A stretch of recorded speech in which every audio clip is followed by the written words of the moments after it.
now my great pleasure to recognize our keynote speaker this morning.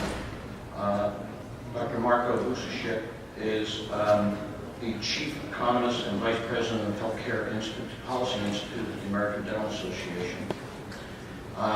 He's has quite a storied career. Prior to coming to the ADA, he was Senior Economist with the World Bank in Washington, D.C., where he directed the Global Health and World Workforce Policy Program. And he was also a health economist with the World Health Organization in Geneva, Switzerland. He's lead author of the book Working in Health and has several book chapters on various health policy issues. He's published extensively in peer-reviewed journals such as Health Affairs, the New England Journal of Medicine, Health Services Research, Health Policy and Planning, Social Science and Medicine, and Applied Health Economics and Health Policy. He has worked on broad healthcare reform issues in Africa, East Asia, the Caribbean, and Eastern Europe. He received his bachelor's degree from McGill University in Montreal and his doctorate and PhD in economics from the University of British Columbia. And he is a visiting assistant professor here at Tufts University. I had the pleasure of seeing his presentation at NELIC, which is the New England Dental Leadership Conference. And having seen him there, reminded me of a couple of old sayings. One is I would say, don't shoot the messenger, because some of the things he's going to tell you about, you're probably not going to like to hear. But I don't know who it was that said it, but someone once said that fortune favors the prepared. So if you know what's going on, you're that much more able to conduct your life in a manner that's going to help prevent tragedy and help you become prosperous and successful. So with no further ado, Dr. Marco Vucicic.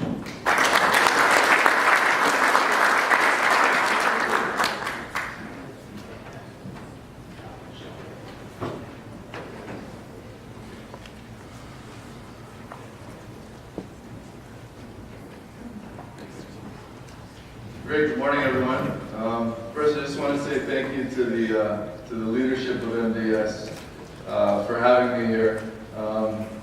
I had a chance to spend some time with the group last night. Some stories we can share, some we cannot. But honestly, I'll tell you a bit more about myself in a second. But I've given a talk like you're going to see here. I counted it up last week to 30 different states in the last 2 years, either their boards or their houses of delegates. And I was at NELIC with Algay, myself were there.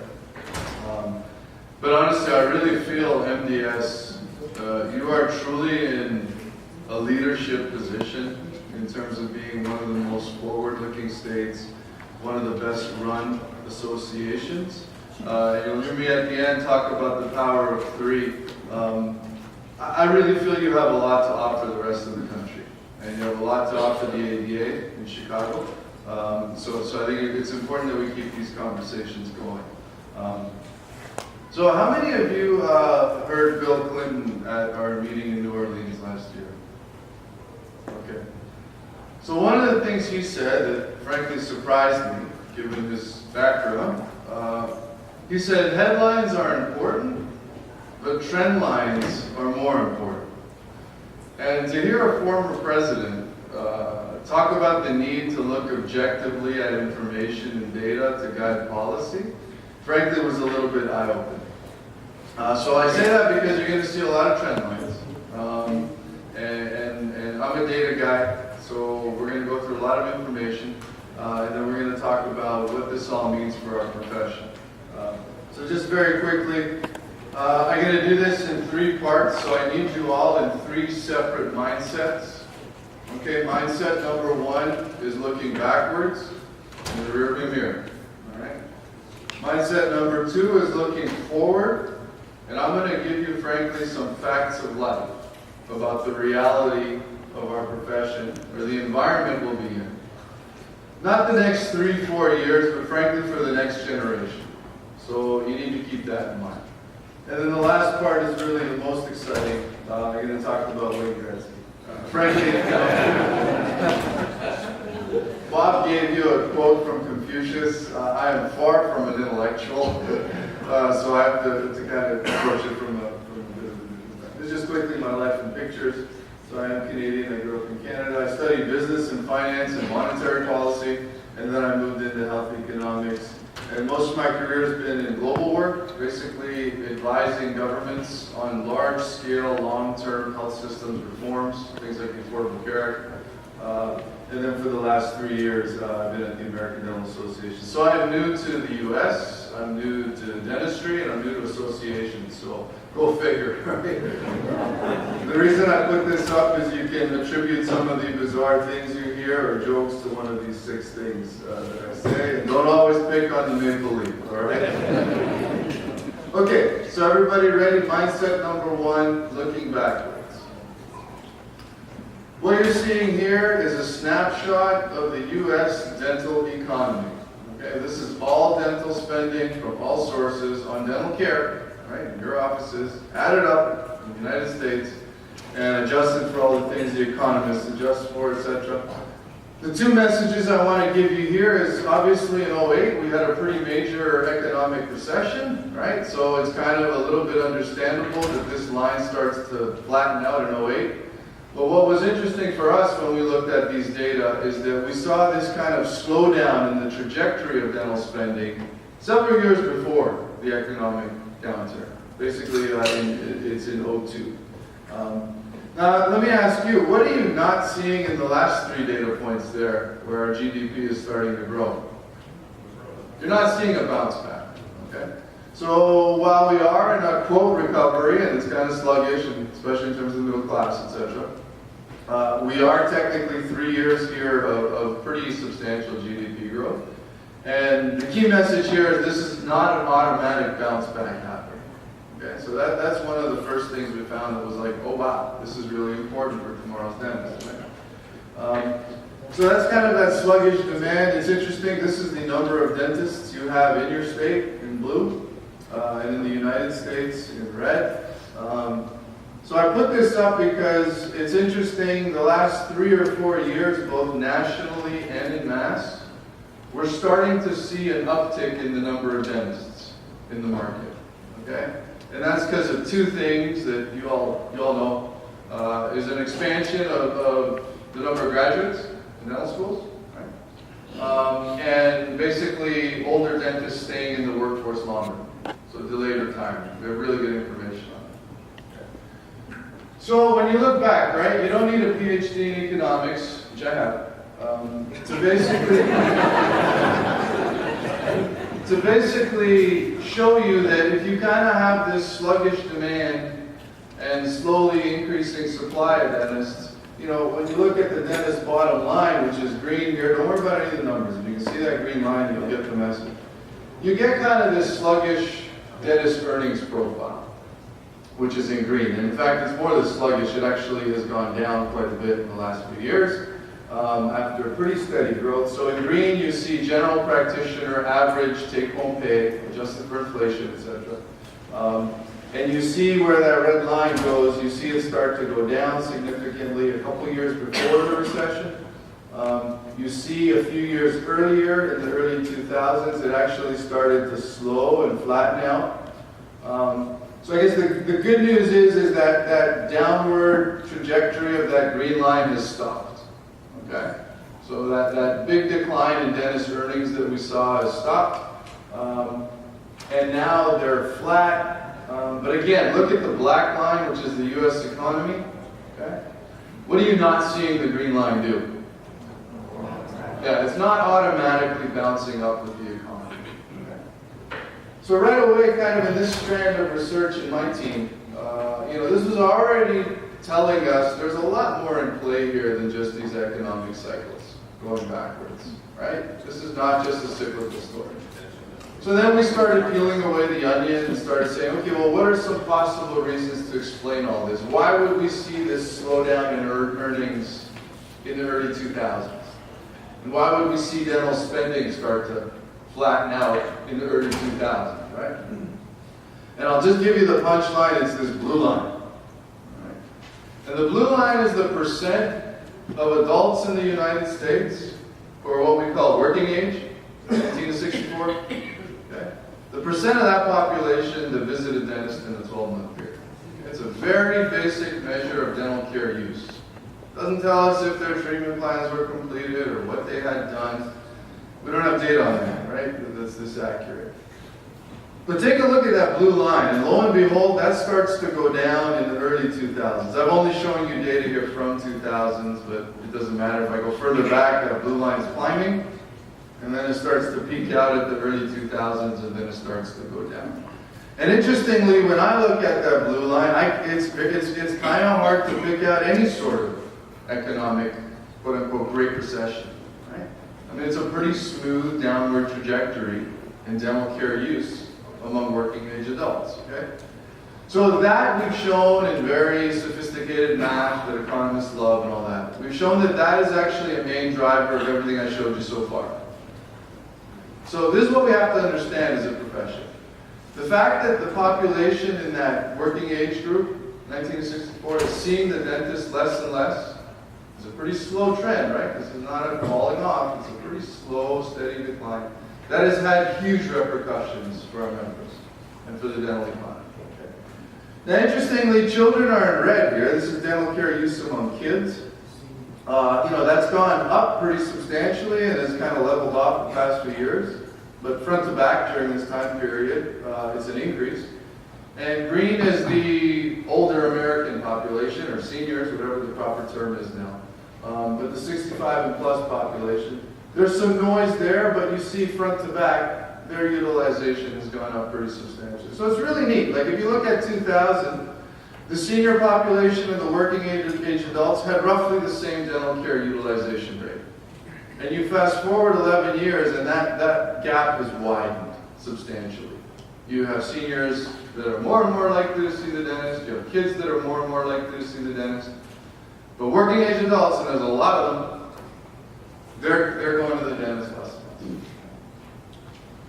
All right, I want to pull out some state level data. So now I want to shift. And again, don't worry about any of the numbers or anything here, even the colors. I'm going to walk you through this. All we're doing here is we're listing states from left to right, so from Maryland over to Indiana. And we're focusing only here on low-income children. And we're asking the question, how has dental care use among low-income kids changed over the last 12 years? Okay? And remarkably, in 47 out of 50 states, we've actually had gains, pretty substantial gains, in dental care use among low-income kids. In fact, that's what's been driving this red line I showed you. Okay? So the data are crystal clear. Dental care use among kids is rising because of gains at the lower income spectrum of children. And this is a remarkable success story for access for kids, right? And you got states like Maryland, Oklahoma, New Jersey, Arkansas that have had 2 to 3-fold increases over a decade. Pretty remarkable. And anyway, Massachusetts is kind of on the upper end here, above average, and it also has one of the higher utilization rates. So kind of a good performing state when you look at low-income kids. As I mentioned, a big reason, well, let me turn it to you. Throw out some reasons. Why are working age adults going to the dentist less and less for reasons unrelated to the recession? Less decay. Shout. Less decay. Less insurance. Less need. Less need. Other things. Less time. Disposable income. Less time. Okay, you're hitting on a lot of them, right? So it's important to distinguish, because I have a couple charts, okay? It's important to distinguish less need, which kind of society-wise is a good thing, right? If we're making people healthier and reducing needs, for a lot of people, a lot of stakeholders, that's a good thing, okay? If people have less disposable income, less insurance, and they can't get care they need, that's a totally different. So to me, there's two worlds of hypotheses here. And what we showed, and I just give you one paper that was in one of the top journals that we put out. Insurance trends and household income explain a huge amount of this change. Okay? So if you look at adults, they are less likely to have any form of dental coverage. Okay? The actual purchasing power of that dental coverage is diminishing over time because of things like annual maxes and co-pays, etc., that aren't adjusted. And that explains a lot of what we're seeing in the adult population.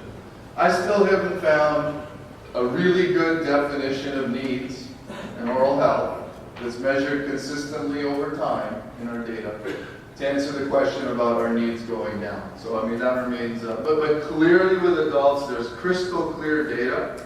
The financial constraints about insurance coverage, disposable income, etc. Are really, really important. Okay, going back to just the Medicaid side, I'll skip this. We know a lot of success stories we can turn to. Your district has at least one of them that is very well documented in terms of Connecticut.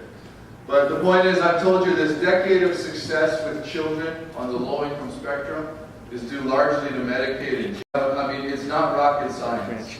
Okay, we have really good evidence on what to do within those programs to make them work. Okay. By and large, we have had the same workforce the past 10 years that has resulted in those gains in access. So it's not that we've had this influx of providers that have driven gains among the Medicaid kids. It's basically states like those three have just fixed the program. Okay, and a large part of that is due to advocacy on folks like you. Now let's switch to low-income adults. This is a different story. We actually could find only one state in the United States that was not seeing a decline in dental care use among low-income adults. Okay, and guess what state that is? It's Massachusetts. Really? Okay. So I think a round of applause is needed for that.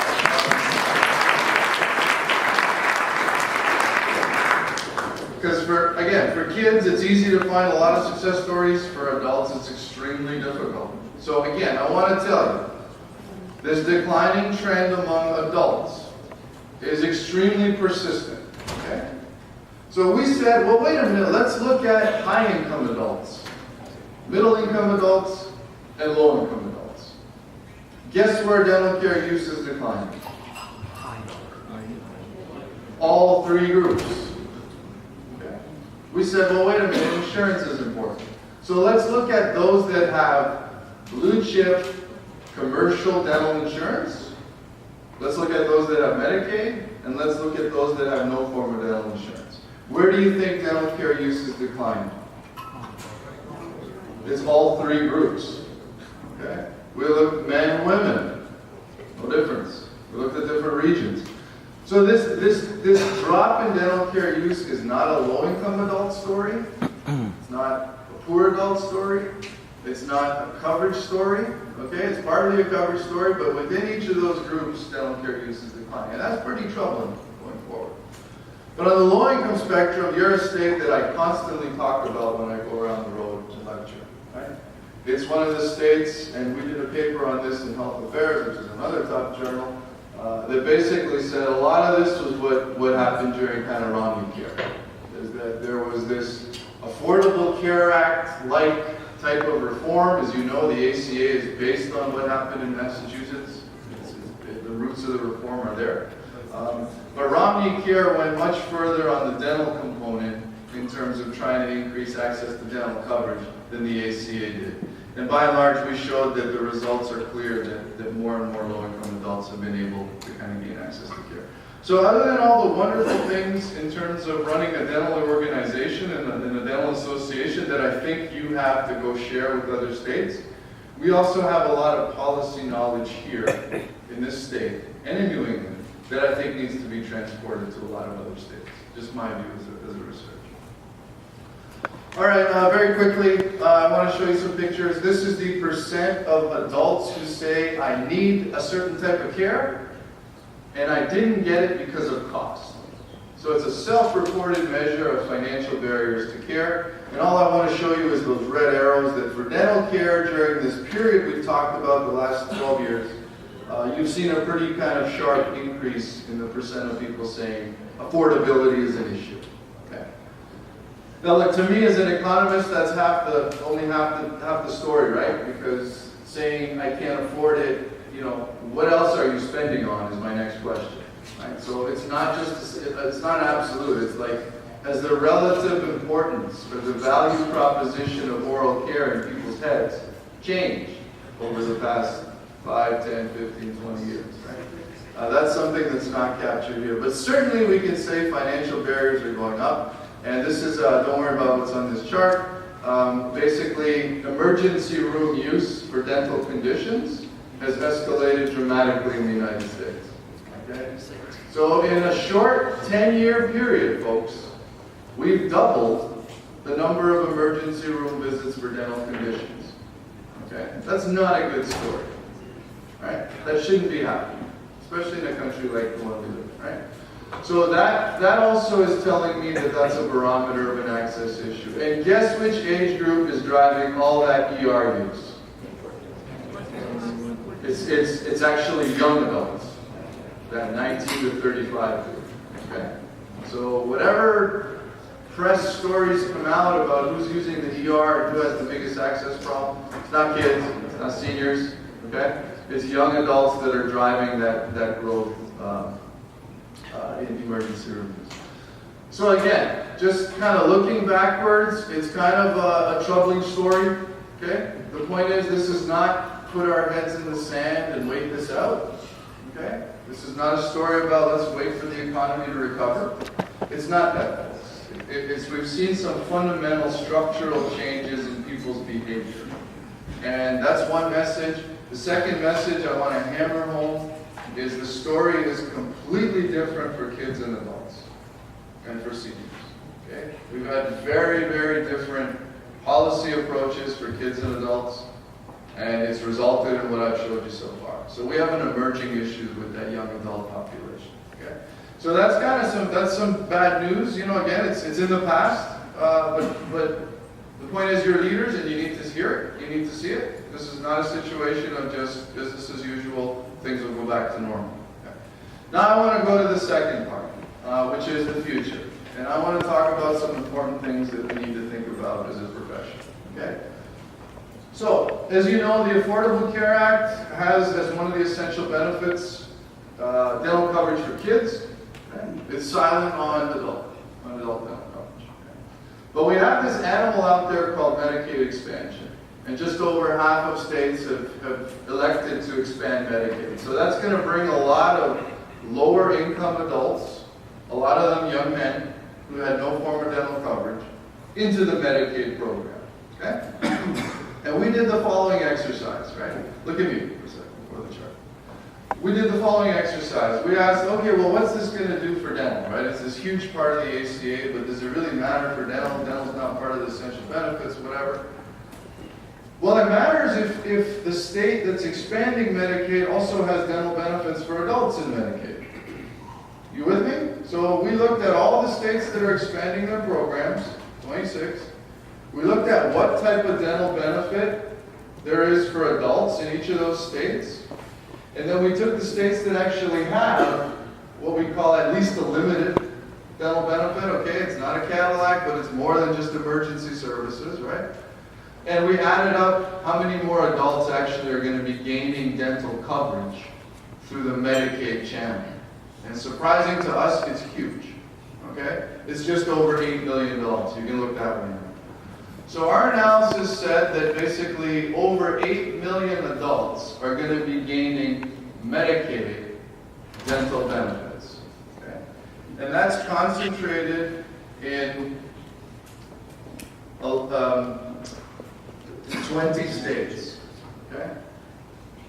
So there are 20 states that are both expanding coverage and have at least limited dental benefits. So this is not a story that's relevant for all states. Now, Massachusetts is way at the bottom. So in our methodology at the ADA, we classified the dental benefit for adults in your Medicaid program as limited. It's more than just emergency, but it's not what you would find in North Dakota or Ohio or Rhode Island or New York. So somebody correct me later, not now, if you disagree. But the point is, in your state, actually, this Medicaid expansion is kind of very, very small. Do you know why?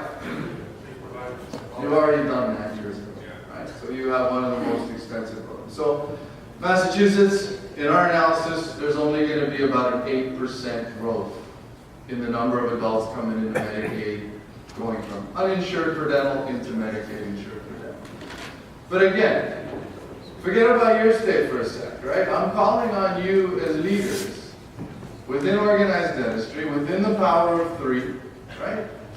To kind of transport or take a leadership in terms of helping other states deal with this problem. Because look at New Jersey, Colorado, Kentucky, right? You're talking about over a 200% increase, pretty much overnight, in the number of adults who are on Medicaid, who all of a sudden wake up and say, oh, there's a dental benefit. They don't know what codes are covered, what procedures are in or out, right? They're reading somewhere, I have dental coverage, now I'm going to go to the dentist. And that's where the problem starts to happen, right? Can you find a dentist? Well, depends on what your state pays, right? So what we've done here is, this is for adult services. We're starting to track reimbursement rates, okay, for dentists in the Medicaid program. And we're comparing that to your typical commercial plan, because we have good data, okay? And what this is showing is that according to our data in Massachusetts, the program pays about 47% of what a typical commercial plan would pay in the Medicaid program. We take about, I think it's a dozen procedures, we average it out in sophisticated ways. But my point here is, take a look at something like Kentucky, okay, 53%, or something like California. Let's take California.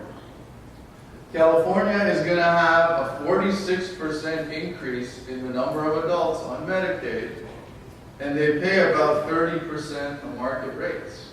Okay? So I can tell you, pretty confidently, frankly, that unless something's done, that's going to be a buildup of unmet need versus an actual expansion of oral health and access to care, right?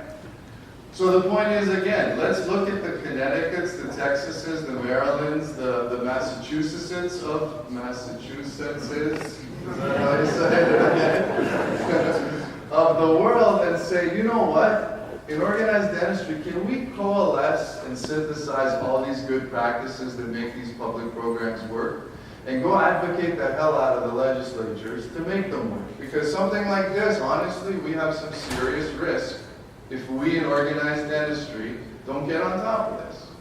So you don't want in 3 years a situation where we've doubled unmet needs or tripled unmet needs for low-income adults, right? That's going to come back as a serious risk to organized dentistry because somebody will come with solutions. And again, I can't emphasize this enough. For me, a key role of the ADA is to help facilitate communication and a transfer of best practices from states like you to other states. So I hope that we keep moving on that agenda. Okay, let's look at the marketplaces. So first thing is Medicaid expansion, okay? Not so relevant for your state, relevant to us hugely as a profession. Second thing is what's happening in the health insurance marketplaces. This is a whole dynamic. All I want to tell you here is we looked at plans in 41 states. Massachusetts, unfortunately, was not one of them because we didn't get data. But what we're seeing is about 1/4 of medical plans are offering an embedded pediatric dental benefit. Okay? So most states, you can buy a standalone dental plan, kind of our traditional one that we all know. But there is this shift towards a lot more potential integration between medical and dental coverage. Okay? Now that could do some good things and there's some risks, right? So a good thing about having dental as part of a medical plan is that you can expand coverage easily. Everyone buying a medical plan can get dental as part of that. Whereas if you have separate dental coverage, that family then has to go take that next step to buy dental coverage or they just go without it. And like it or not, okay, I'm being very clear with you, like it or not, having coverage drives behavior. Whether that's rational or not is a separate issue and not for me to discuss, but empirically it drives more people into dental offices.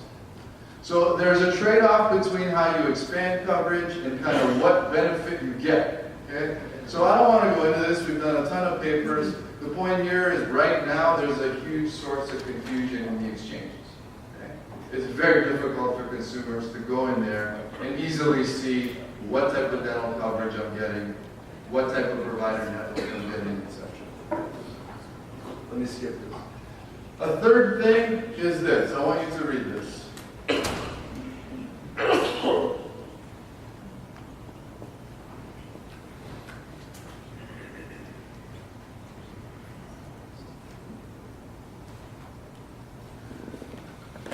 I couldn't find a good quote for dental that somebody said to kind of capture this notion, so that's why I'm using this one. But if I'm a patient with knee pain and I read this, would I like this or hate it? You'd like it, probably. I would like it. If somebody's telling me my providers have got to be accountable, not for what happens during my surgery or everything, but actually getting me back to good function, right? When you shop for a car, you don't read about all the materials in the engine and all that kind of stuff, or maybe you do. The point is, can it get me from A to B over the next 8 years and all that kind of stuff, right? So again, providers hate this. People in your position hate this kind of stuff, okay? Doctors hate this. How can I be accountable for that? I don't know what the patient does. I don't know if they take their meds. I don't know if they brush or floss. I don't know if this person ices their knee when I tell them to ice it, whatever, right? But there's an accepted notion that in healthcare we can do better by incentivizing everyone, providers and patients, to actually do the things that drive health and reward people for outcomes rather than just paying kind of fee for service what you do, okay? So I have to tell you this, I'm not putting this up for debate or discussion. I'm telling you this, that it's a fact of life that's coming in dentistry, okay? I hate to be the bearer of bad news. Frankly, I don't think it's bad news. I think we have tons of opportunities, which I'll show you in a second. Okay? But the point is, there will be a very slow evolution to try to change the payment system to start rewarding gains in outcomes, paying for value versus volume. Okay, all these things out there right now. Now we are, frankly, we don't know how all this will shake out in dental. Okay, I'll talk to you in a second about how I think we should help drive it. But the point is, every payer group, public, private, people paying out of pocket, they're going to be doing this. They're going to be wanting more for less. They're going to be demanding value. And I put up who says this. Just read that as I talk. This is not some type of public left-wing conspiracy or anything like that, folks. This is basically newer generations of patients, right? Millennials, etc. Provider groups, employers. It's everybody recognizing we think we can do a lot better in terms of changing how we pay people to drive value and outcomes. Okay? So here's an interesting one, right? United Healthcare Dental. They just came out with a tool that's going to help their beneficiary look across different care sites and try to get an estimate of what my cost of my treatment plan will be in different types of dental practices for their network of providers, okay? So here's somebody that's responding to consumers saying, you know what, I want to have more choice, I want to do more research, I want to look at outcomes, and I want to choose more in terms of my care, okay? Because they're recognizing this is actually a plus. Okay. The last big force of nature coming is this idea of kind of accountable care organizations.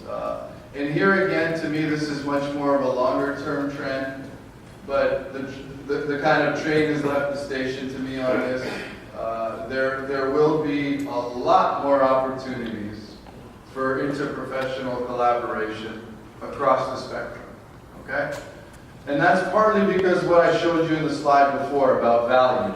Okay, if you start shifting emphasis and rewards and payment systems on outcomes, all of a sudden now, hey, it actually may be worthwhile for me to spend some time coaching this person on their behavior. I don't get paid for it right now. There's no CBT code for that, right? But in a world of tomorrow, it's actually going to reward providers for reducing the Canberra score, the Caries Risk Assessment, or for improving your mouth function. There'll be some way of scoring that. So now maybe it makes sense actually to involve a dietitian or a behavior change person or a social worker, right? So look, I'm giving you the 20-year horizon here, right? Because that's what I want to focus on. But this is not something that will go away, okay? Healthcare delivery will start to break down silos across professions. Traditionally, we've been an extremely siloed, walled-off occupation, right? The point is now moving to the future, I want to talk about kind of the risks and rewards of maintaining that. So here's an example of one accountable care organization out in Minnesota. They're called Hennepin Health. And they've had a remarkable success story, okay? And it's a little difficult to see, but that picture on the bottom right, can anybody in the front row tell me what that is? Can you see? To adjust that. It's somebody getting dental care. Okay. So this is a group that said, you know what, we're having a huge emergency room problem. We're having diabetics who have terrible oral health, right? And they basically said, we got to get oral care under the umbrella in our basket of services because we really value it. And we think it improves clients' lives, we think it reduces costs, and we think it improves diabetics' outcomes. Okay? So they've networked with a group of private practices. They also have an on-site clinic. And it's kind of a pretty loose contractual arrangement, but they figured out a way to incorporate dental care kind of as a frontline basic primary care service. Okay, so what's Wayne Gretzky about? So I grew up in Canada, one of my boyhood heroes. So he talked about, I always try to skate to where the puck is going to be. Okay? Not where it is.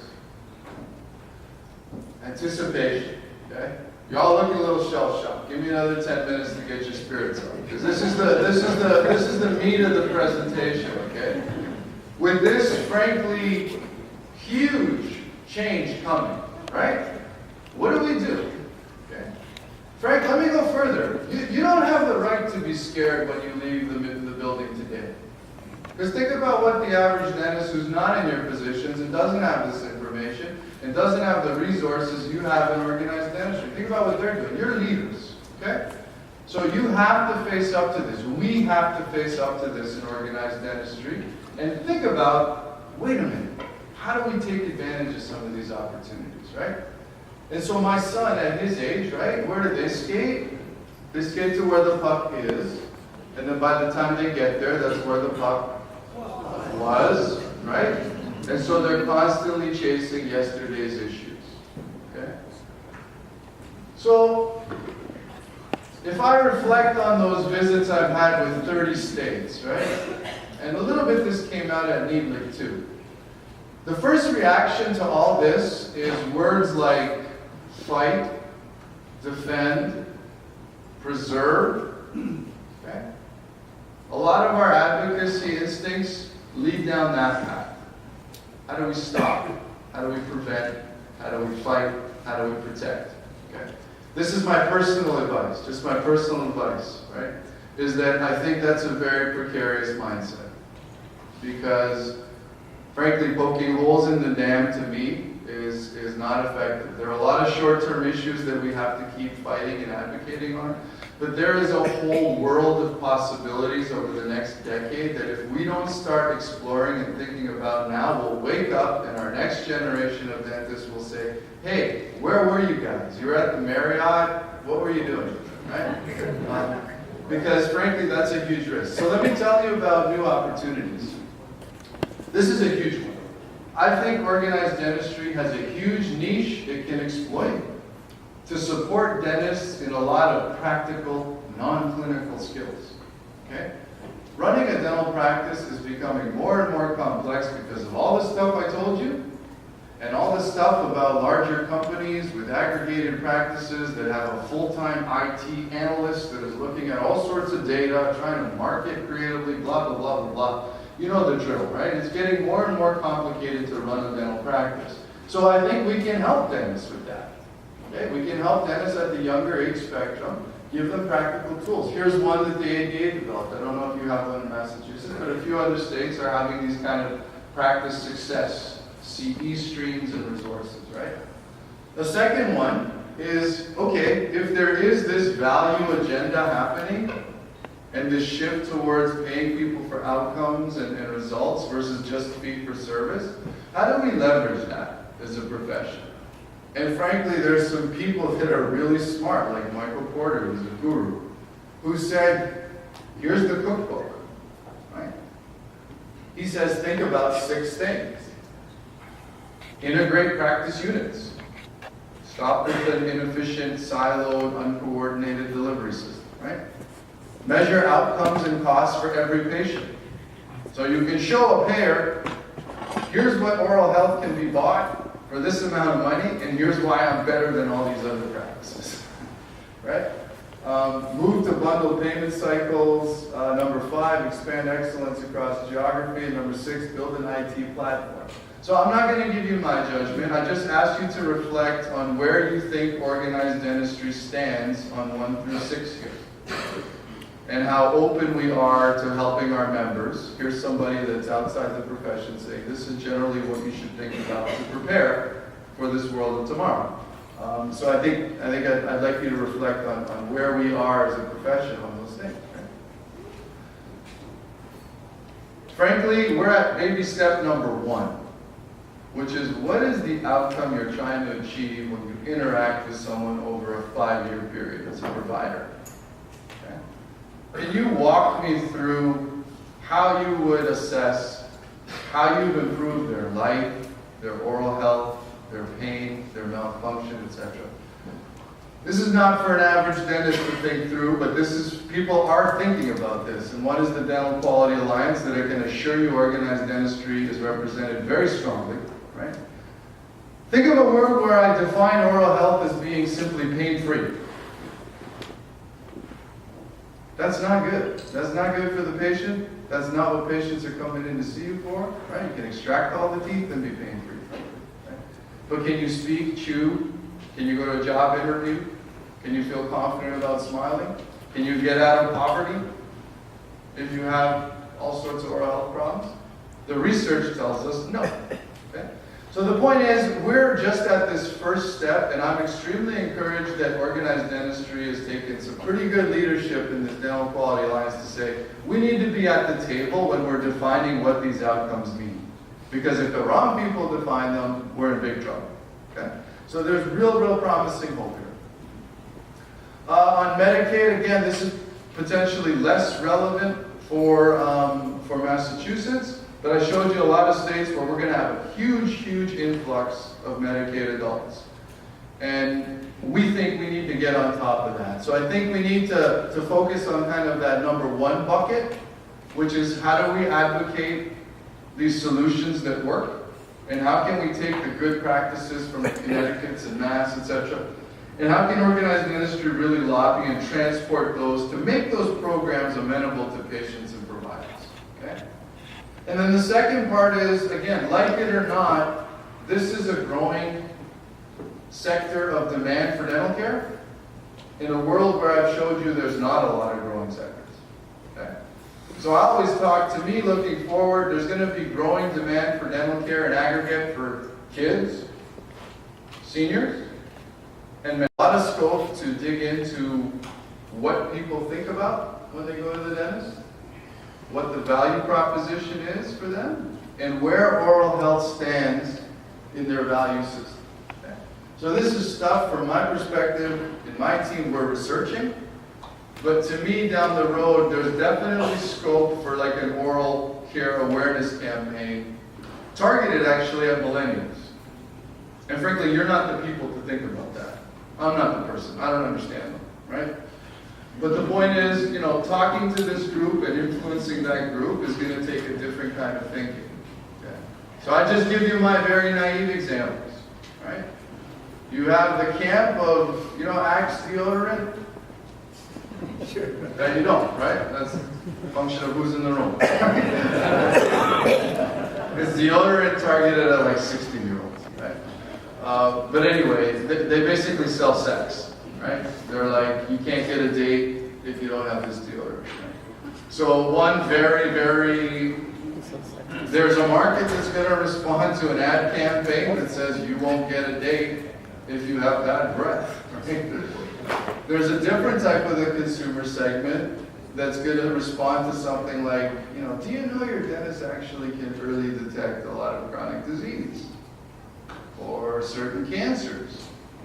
I always thought a campaign that says the dentist saved my life because it's a provider I interacted with twice a year.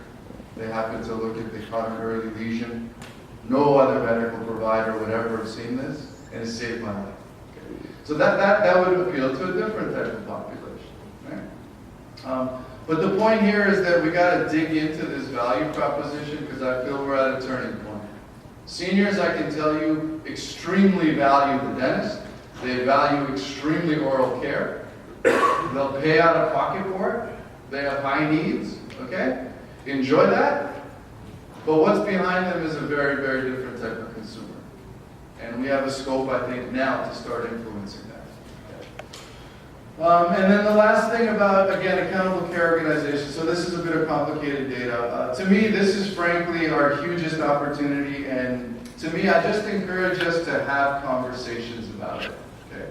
There are risks and rewards for kind of moving dental care closer to that basket of primary care and stuff. And let me walk you through what some of those are. So on the left, you have 108 million people. These are people that interact with physicians, but do not visit dentists in a 12-month period. Okay? So they're not people that are not in tune with their health. They're actually seeing medical physicians, but they're not seeing dentists. And what shocked us is when we looked at the group that's 1 to 4 years old. Okay? That rate is off the charts. So that's basically saying only 40% of children 1 to 4 who see a pediatrician then go see a dentist in the same 12-month period. Okay? So there's a huge disconnect here with everyone by, the first dental visit by year 1. The point is, to me, there's an opportunity to move that needle significantly by interacting differently with pediatricians. I think in America, every pediatrician should be linked up with some type of dental care network. Be it on-site in their clinic, be it a network of private practices that they collaborate with, right? That's a huge opportunity to increase dental care use, okay? 27 million is the opposite. That's people that are interacting with dentists, but are not seeing physicians. Now, this is an important opportunity for us. Why? Tomorrow, that endocrinologist is not going to be paid on here's my visit charge, here's the lab test charges, here's the surgeon who amputated your leg, we get paid for all that, right? That's not how the world's going to work. They're going to get paid for managing the diabetes in a population they're responsible for. They're going to get rewarded big time for lowering hypertension rates. Let's say they want a contract for the teachers union. I now manage the health of all the teachers in Boston. Okay? I'm going to be scored on things like avoidable hospital visits, managing hypertension properly. And now somebody comes to me and says, wait a minute, we got a bunch of this population that's not even seeing my doctors or nurses, but they're seeing dentists in the system, and the dentists are really the only healthcare provider interacting with them. You better believe it, I'm going to be willing to enter some type of partnership with private practices out there and pay them. Pay them to kind of do some basic screenings, put the information in a record. It goes to some wonk in my IT department. Boom, we've just detected a suspicious case. We call this person in. We've avoided a heart attack. We just got $4,000 in a bonus. So let's give some of that to the dentist. Now, this is absolutely heresy. For those of you probably at the late end of the career, you didn't go into dentistry for this. In fact, you went into dentistry exactly to avoid this. Right? Okay? I don't like collaboration. I like to work in a 4-chair operatory. I like to be kind of the head of this team. It's 16 staff, 14 staff, and I don't want to deal with all this stuff. I don't want to be evaluated. I don't want to be accountable. I don't want to measure all this, right? My point is, given what I showed you before, kind of the status quo is pretty unattractive. It's more dentists coming out. It's continuing decline in dental care use among that bread and butter population of kind of middle income, working age population, right?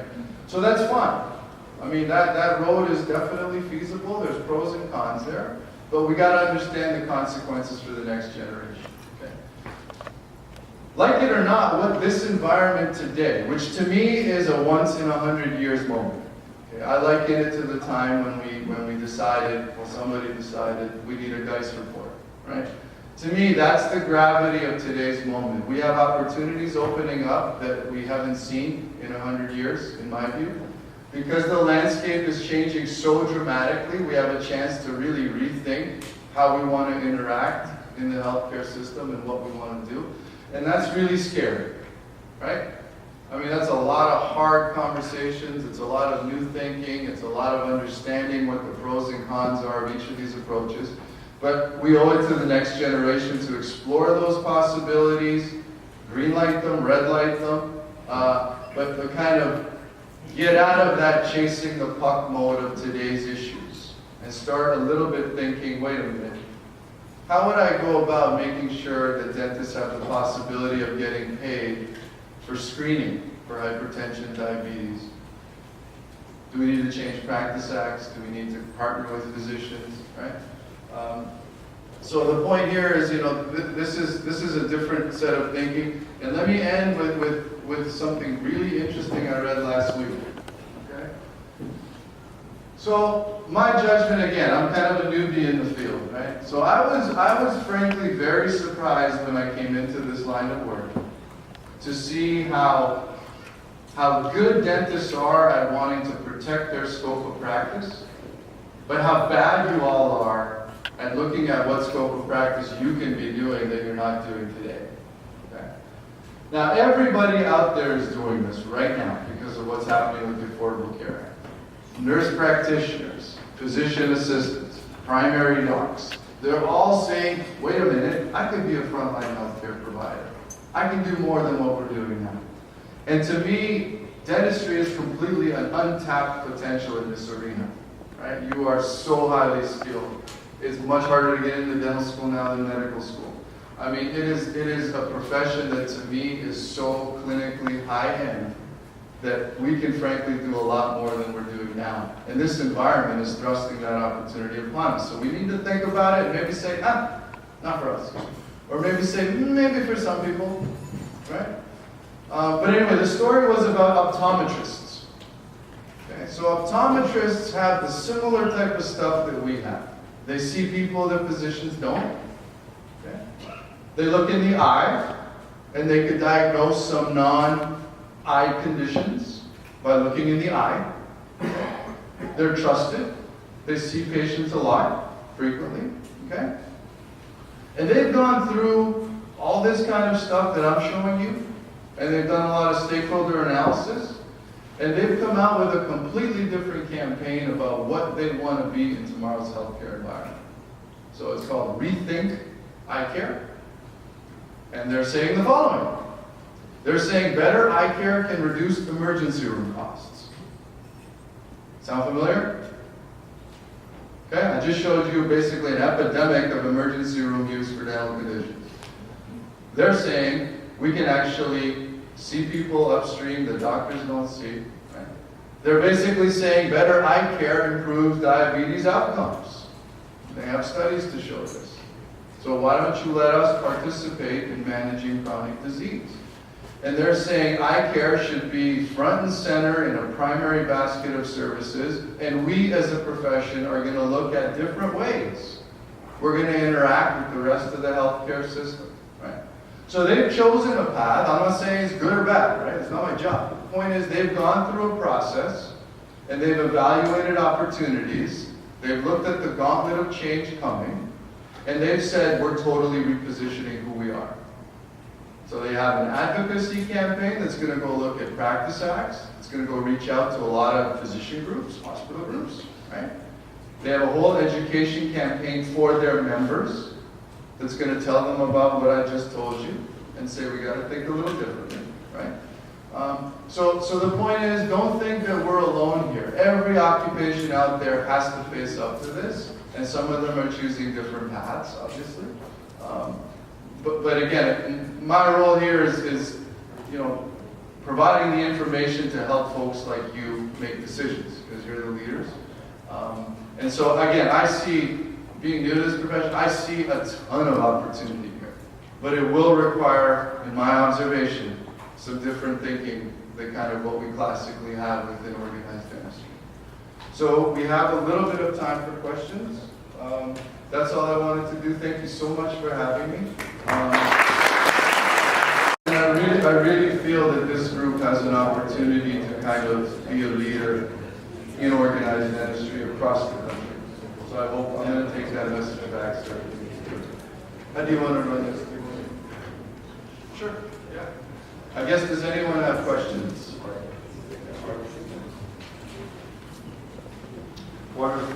Is this working? One of the conundrums and the frustration that we have in our advocacy program is the access to care issue presented by the politicians has three prongs to it.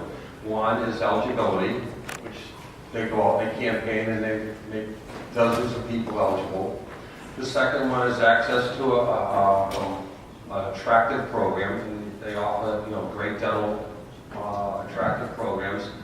And the third part becomes the funding, and that's where the rubber meets the road. So when they hit the campaign trail saying, we're going to make all of you eligible, we're going to provide medical and dental benefits, and then, of course, as we all know, when they go to meet the provider, the funding's not there, and it has a flat tire.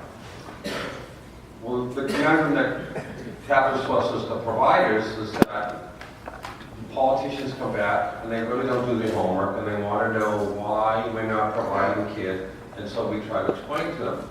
So they make menacing looks at us and they threaten us with scope of practice issues. And so they're saying, well, if you don't do this, we're going to change the scope of practice.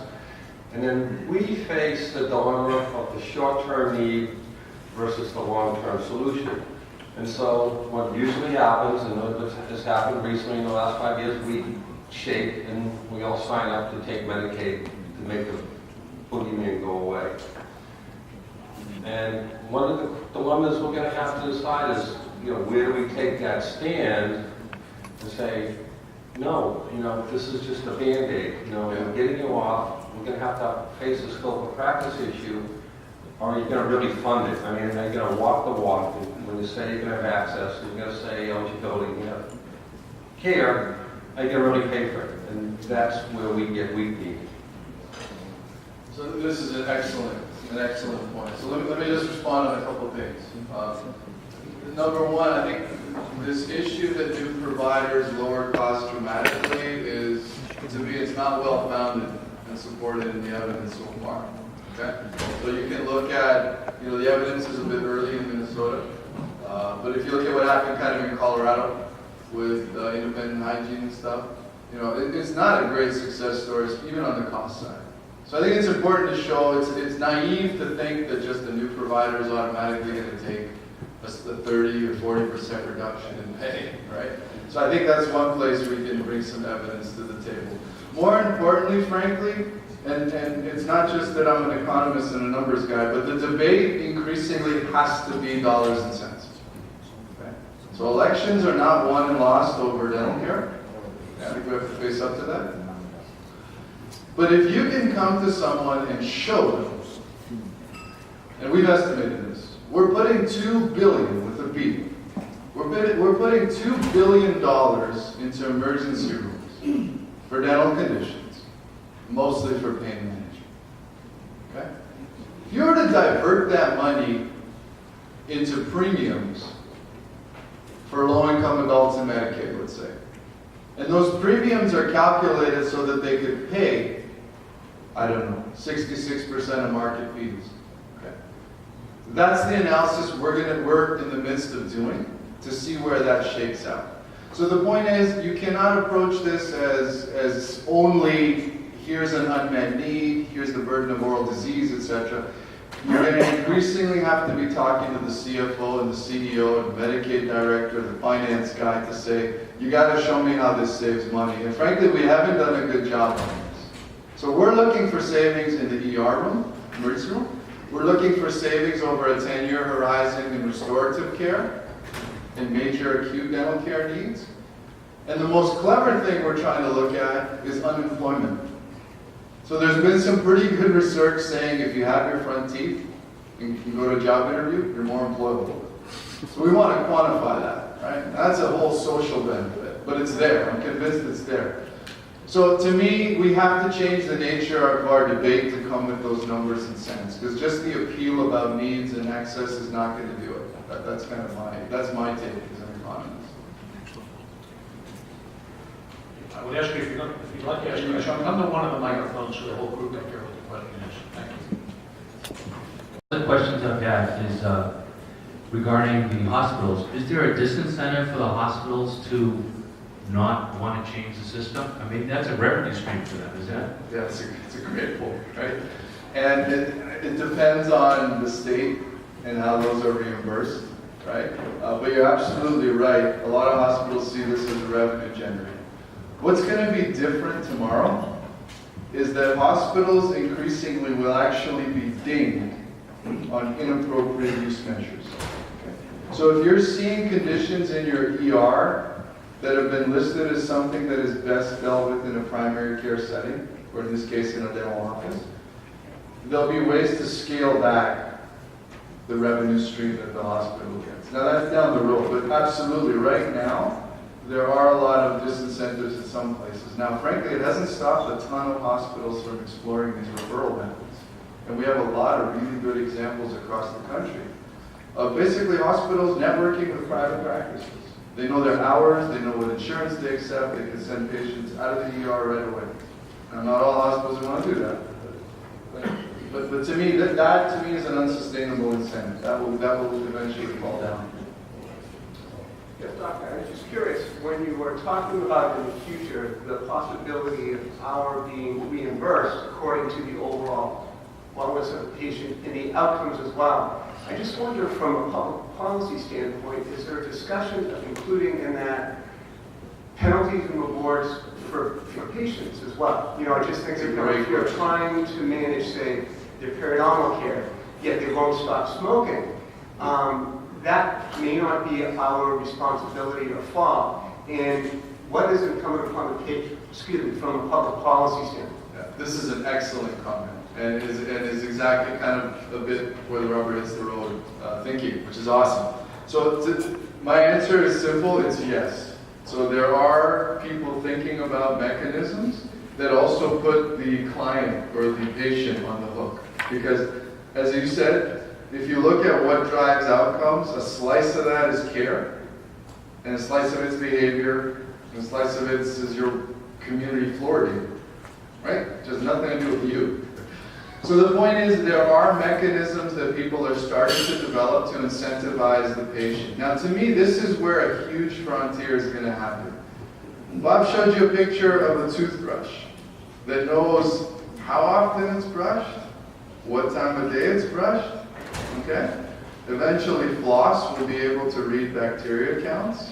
Now imagine when you sit with your patient and you pull up a dashboard and you said, look, I'm seeing you 4 times a year because you're a high-risk patient. But look at your diet behavior and your brushing behavior, 2 simple things you and I talked about. I can't have you in my program if you're not going to do this. And the Practice Acts actually allow you to drop that patient. So that to me is, and it's really interesting in Mississippi Medicaid program, okay, which I just heard about. I'm dying to learn more about.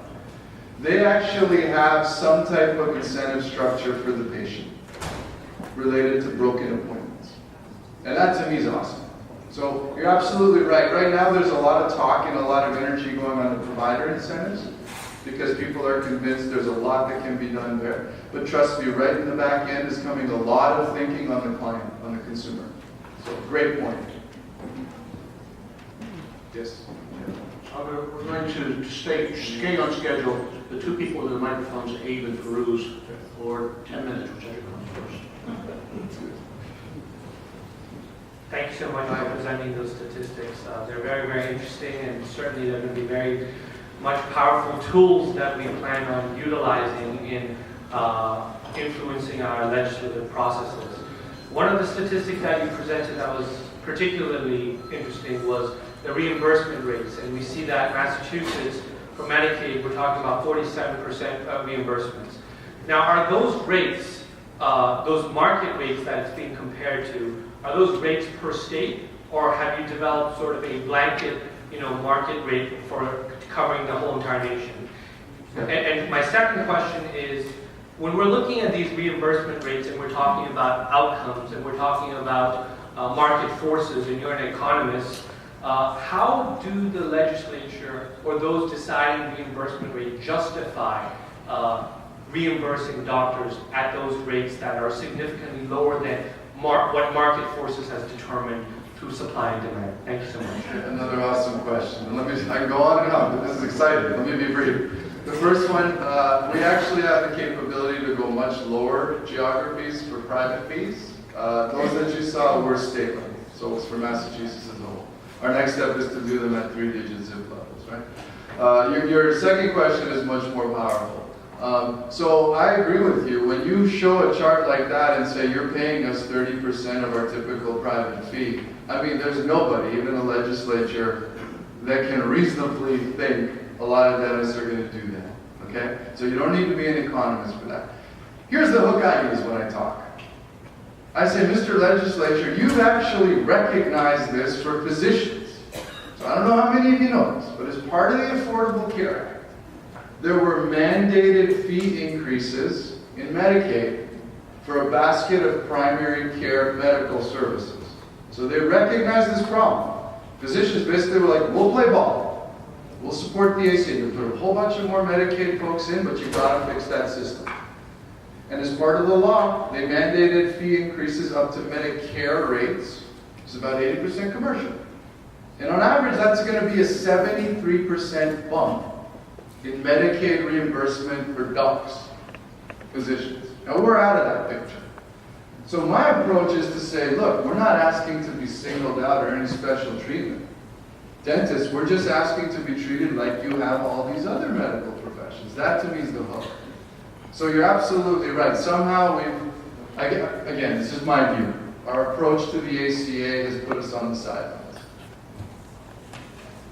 My name is Hugh. I have a question about the current Accountability and Reimbursement Act that is supported by government due to the excesses that happen in some issues in this country about buying a piece of equipment for $500 that you can buy in $5 or so it is. How is that current act affects the medicine as a whole? The current Accountability and Accessibility and Reimbursement Act. Have you ever heard of that? I don't know what this is. Can someone help me out? This is about purchasing equipment? No, No. for reimbursing the dentists and the hospitals and the healthcare facilities. They have an act that they can come and monitor you how that things works. Okay, I'm not sure. Let me talk after. I'm not sure, and I'm not getting. Well, we had a discussion last night at the school for that same purpose, but I just want to know how that goes with your system.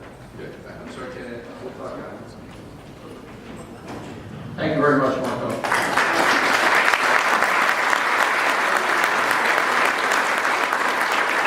We're following along with the agenda. The next thing we're going to do is to go to the reference committee hearing. And that is going to be throughout this door to the front quarter here. Go down to my left. In that first corridor, it'll be on the right side. If you make a left turn into that corridor, right side. It's the E suites and live and envision.